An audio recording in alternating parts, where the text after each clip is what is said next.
जेब काटने का काम होगा। तो मैंने ये कहा कि प्रधानमंत्री हो, राष्ट्रपति हो, केंद्रीय सचिव हो, प्रमुख सचिव हो केंद्र के, या मुख्य सचिव हो, या डीएम हो, एसएसपी हो, या मुख्यमंत्री हो, या मंत्री हो केंद्र के, स्टेट के, विधायक हो, सांसद हो, सबका इलाज और उनके बच्चों का इलाज सरकारी अस्पताल में होना चाहिए। जब उनका इलाज सरकारी अस्पताल में होगा तो आप देखना डॉक्टर भी होंगे, दवाई भी होगी, टेस्ट भी होंगे और गरीबों की जेब भी कटनी बंद हो जाएगी। ये बात मैंने पार्लियामेंट में रखी। सम्मानित साथियों, मैं लगातार बिहार को संघर्ष करते देख रहा हूं। बहुत सारी समस्याएं मेरे सामने रखी हैं।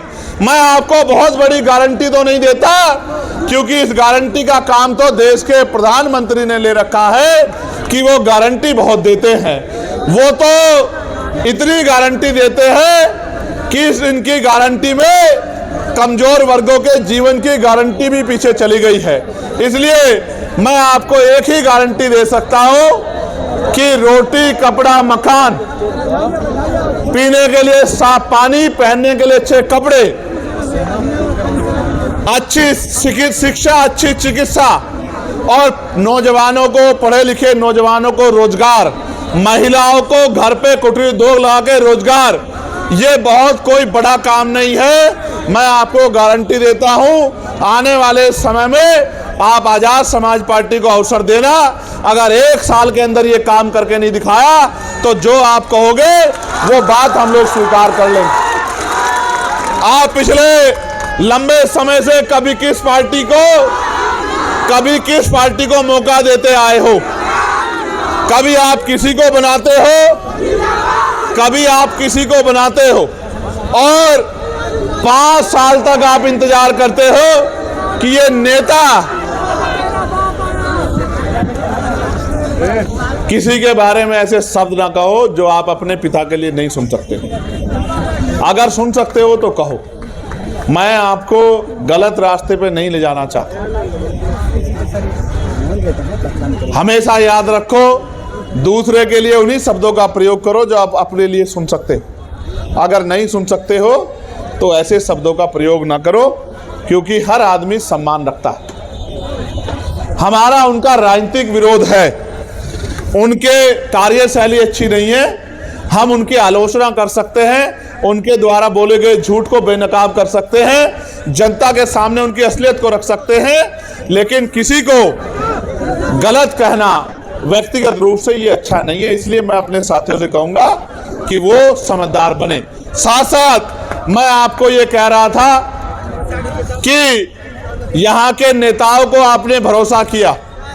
आप चुनाव से पहले वो आपकी गली में आते, आपके पैर पकड़ते हैं, आपको चाचा, ताऊ, भाभी, बहन, चाची, ताई, पता नहीं क्या क्या शब्द कहते हैं, शराब पिलाते हैं, मिठाई खिलाते हैं, कपड़ा लुटाते हैं, सारे काम करते हैं। क्यों?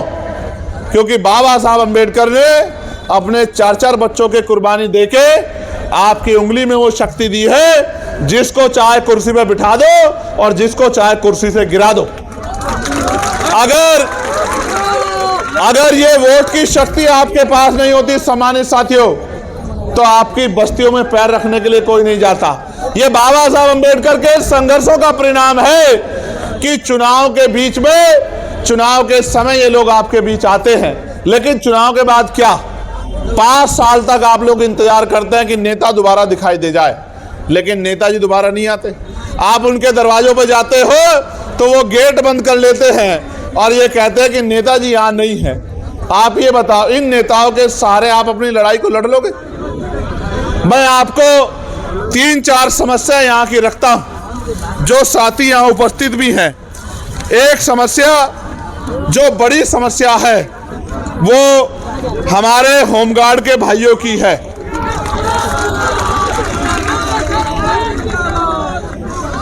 जो विज्ञापन संख्या 2/2/2011 की बहाली 2022 में ली गई, 13 वर्षों के विलंब से बहाली की गई। इसके बावजूद भी फिजिकल, मेडिकल एवं औपबंधिक मेगा सूची नाम रहते हुए इन लोगों को नियुक्ति नहीं दी जा रही है। होमगार्ड, जबकि जहानाबाद जिले में और अन्य जिलों में होमगार्ड के बहुत सारे पद खाली हैं, फिर भी सरकार इनकी बहाली नहीं कर रही है। इन्होंने मुझसे आग्रह किया है कि आप हमारी आवाज को पार्लियामेंट में भी उठाएं और हमारी बहाली कराने का काम करें। मैं होमगार्ड के भाइयों को विश्वास दिलाता हूं, मगर विश्वास दिलाते मैं ये भी कहना चाहता हूं, जब सरकार इतने बड़े पैमाने पर निजीकरण करेगी तो कल जो आरक्षण रूपी अधिकार हथियार आपको मिला है वो तो बेसर हो जाएगा।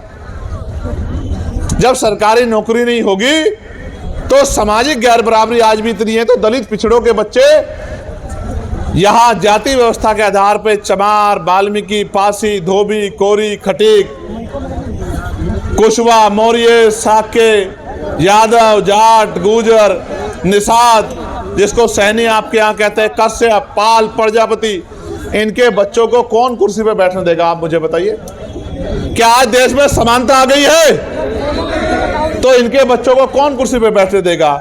इसलिए निजीकरण करके जिस तरह से इनके बच्चों का रास्ता रोकने का काम किया जा रहा है, मैं आपको विश्वास दिलाने का काम करता हूं कि आने वाले समय में हम लोग निजी क्षेत्रों में आरक्षण की मांग दलित, पिछड़े, आदिवासी समाज के लिए करेंगे और इनको निजी क्षेत्रों में आरक्षण दिलाने का काम करेंगे। ये मैं आपसे वादा करता हूं।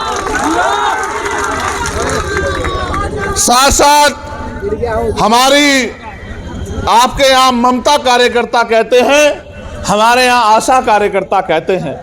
हमारी जो ममता कार्यकर्ता बहनें हैं उनको प्रति गर्भवती मात्र 300 रुपए राशि मिलता है, और जबकि उनका काम बड़ा कठिन है।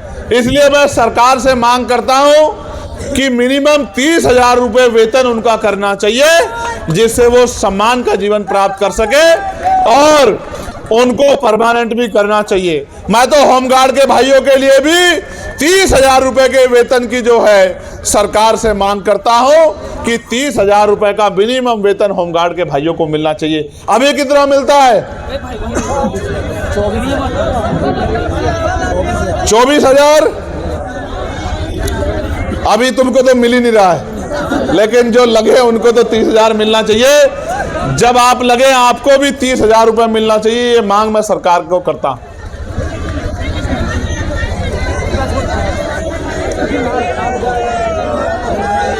ज्वाइनिंग नहीं हो रही है ना, ज्वाइनिंग भी होगी, और जिस दिन ज्वाइनिंग होगी आप लोग बहुत बहुत धन्यवाद भी चंद्रशेखर आजाद का और भीम आर्मी आजाद समाज पार्टी का करोगे, चिंता मत करो।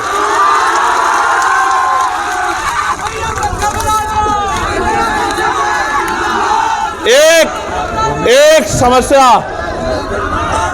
समस्या जो SC ST के कर्मचारियों ने मेरे सामने रखी है, बिहार सरकार द्वारा अस्थायी स्थानापन्न कार्यकारी व्यवस्था नियमावली 2023 के तहत रोस्टर स्थगित रखते हुए अनुसूचित जाति जनजाति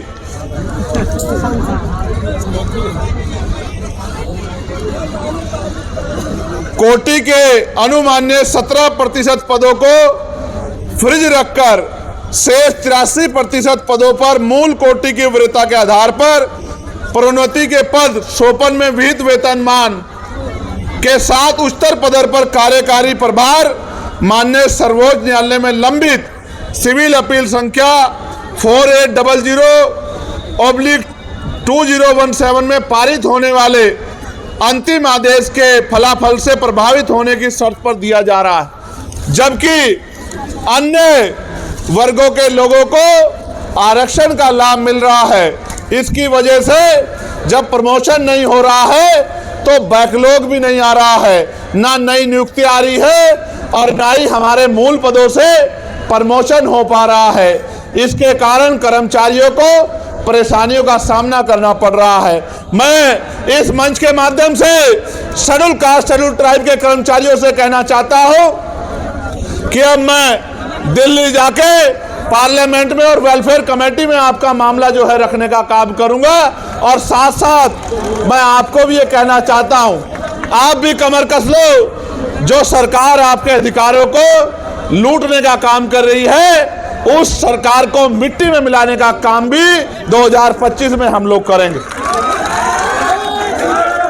एक यहां बड़ी समस्या जो जमीन की है, भूमि सर्वे के नाम पे सरकार जो है, सरकार ने वादा तो किया था कि हम 3 डिसमिल जमीन देंगे, लेकिन सर्वे के नाम पे, जैसा मैंने आपको पहले कहा कि 14 अगस्त को हम लोग अंग्रेजों के अधीन थे, 15 अगस्त को आजाद हुए, लेकिन 14 अगस्त को अगर किसी पे 1 गज जमीन नहीं थी तो 16 अगस्त 1947 को भी 1 गज जमीन नहीं आ पाई थी। सरकारी जमीनों पे ही गरीब लोग रहते थे। 70 साल से जिस जमीनों पे लोग रह रहे हैं, सर्वे के नाम पे वो जमीनें छीन के पैसे वालों को, जमींदारों को, ताकतवर लोगों को, सामंतियों को देने का काम यही निकम्मी नीतीश कुमार जी की सरकार करने का काम कर रही है। डबल इंजन की सरकार करने का काम कर रही है। मैं सरकार को ये कहना चाहता हूं, अपनी बुरी मंशा से की जा रही इस योजना को सरकार तत्काल रोक के जमीनों के अधिकार को सुरक्षित करने का काम करे, वरना तो सरकार याद रखे, जल जंगल जमीन बचाने के लिए सरकार से हर तरह की लड़ाई लड़ने का काम हम यहां से लेकर दिल्ली तक करेंगे और अपने लोगों की जमीन को किसी भी कीमत पे सरकार को छीनने हम लोग नहीं देंगे। दूसरा, कानून व्यवस्था बहुत बिगड़ी हुई है। इसके लिए मैं सरकार से ये कहना चाहता हूं कि जो सरकार बहन बेटियों की रक्षा नहीं कर पा रही है, गरीबों, दलितों, पिछड़ों, आदिवासियों, मुसलमानों की रक्षा नहीं कर पा रही है, वो सरकार कानून व्यवस्था का ढिढोरा पीटना बंद करे। अगर आप रक्षा नहीं कर पा रहे मुख्यमंत्री, तो पद से इस्तीफा क्यों नहीं देते, कुर्सी छोड़ क्यों नहीं देते, कुर्सी खाली क्यों नहीं कर देते, क्यों कुर्सी चिपके हुए? इस तरह से तो सांप भी चंदन के पेड़ से नहीं लिपटता, जिस तरह से आप कुर्सी से चिपटे हुए हो। अगर नहीं काम कर पा रहे हो, नहीं जनता के हितों की रक्षा कर पा रहे हो, तो कुर्सी क्यों नहीं छोड़ देते मुख्यमंत्री जी? आपको सोचना चाहिए। जनता ने आपको इतनी बार मौका दिया और आपने हमेशा जनता को धोखा दिया। ये मौका मिलने पे धोखा का काम अब इसमें बिहार में बंद होने वाला है। अब अगर मौका मिलेगा तो काम करने वाले लोगों को मिलेगा, और जब मौका मिलेगा काम करने वाले लोगों को, तो धोखा बंद हो जाएगा। इस बात का भी मैं आपको विश्वास दिलाता हूं। आप यहां आए, आपने इतनी बड़ी संख्या में यहां आके सरकार को चेताने का काम किया। मैं दोनों हाथ जोड़ के आपका धन्यवाद करता हूं। मैं ये मानता हूं, मैं ये मानता हूं कि आपने पिछले 7-8 साल में बहुत मेहनत की है। आपने अपनी मेहनत के बदौलत इस नीले झंडे को गांव-गांव तक पहुंचाने का काम किया है। अभी भाई ददन जी भी कह रहे थे, जौहर साहब भी कह रहे थे, अमर ज्योति जी और भाई कमल वालिया जी भी कह रहे थे कि अब आपकी परीक्षा का समय आ गया है। आने वाले 8-10 महीने संघर्ष के महीने हैं। जिस तरह आज आप बड़ी संख्या में जुटे हैं, यहाँ से जब आप घर लौटेंगे तो चैन से नहीं बैठना, क्योंकि अधिकार मांगने से नहीं मिलते, अधिकार छीनने पड़ते हैं, और छीनने के लिए शक्ति बनानी पड़ती है। मान्यवर काशीराम साहब कहते थे, जिसकी जितनी संख्या भारी उसकी उतनी हिस्सेदारी। और उन्होंने ये भी कहा कि आरक्षण से लेंगे, एसपी डीएम वोट से लेंगे, सीएम पीएम। उन्होंने ये भी कहा कि मान लो तो हार और ठान लो तो जीत। अगर आप ठान लोगे तो ये निकम्मी सरकारें भी हटेंगी और आपके हाथ में भी ताकत आएगी। तो मैं अपने गांव के कार्यकर्ता से कहना चाहता हूं कि वो आज से रजिस्टर बना ले और एक एक घर को जोड़ के भाईचारा बनाने का काम करे, बहुजन समाज में एकता बनाने का काम करे, अपनी शक्ति बनाने का काम करे, और आने वाले समय में संघर्ष के बलबूते किसी के आगे हाथ फैलाने वाला नहीं, कलम की ताकत अपने हाथ में लेके लोगों के भविष्य को बदलने वाली शक्ति अपने हाथ में सत्ता के रूप में लेने का काम करे। क्योंकि जब तक पॉलिटिकल पावर आपके पास नहीं होगी, बाबा साहब अम्बेडकर कहते थे, political power is the master की, इट इज द मास्टर की which you can open each and every lock, political power यानी राजनीतिक सत्ता वो चाबी है जिसके द्वारा आप सारी परेशानियां यानी कि सारी समस्याओं के ताले खोल सकते हैं। आप मुझे मौका दे दो, आजाद समाज पार्टी भीम आर्मी के हाथ मजबूत कर दो। अगर आपका एक बच्चा बेरोजगार घूम जाए तो फिर चंद्रशेखर आजाद से सवाल करना मेरे साथियों, ये विश्वास मैं आपको दिलाना चाहता हूं। जिसको सरकारी नौकरी नहीं मिलेगी उसको प्राइवेट सेक्टर में काम देंगे, उद्योग धंधे लगा के आपके जिलों में रोजगार देंगे, और जिनको प्राइवेट सरकारी नहीं करना उनको लोन देके उद्योग लगाने का, अपना काम करने का मौका देंगे। महिलाओं को कुटीर उद्योग लगा के घर तक रोजगार दिलाने का काम करेंगे और इस गुंडागर्दी को जड़ से खत्म करने का काम करेंगे, इज्जत सम्मान की जिंदगी दिलाने का काम करेंगे।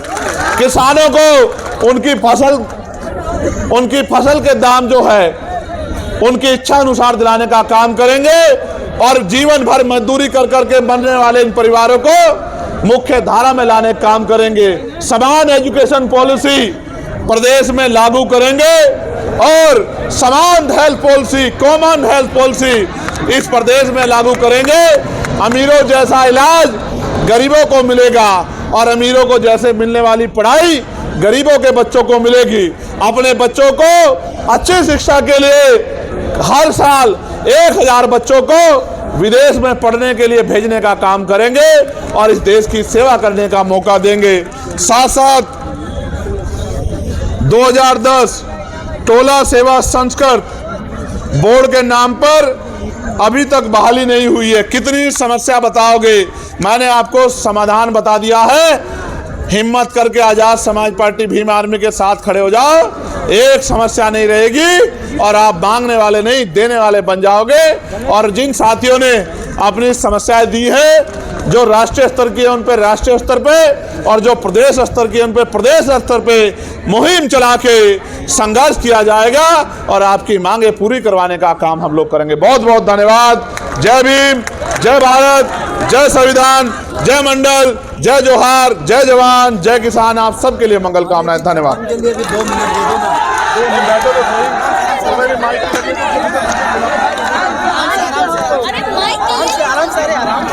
मिनट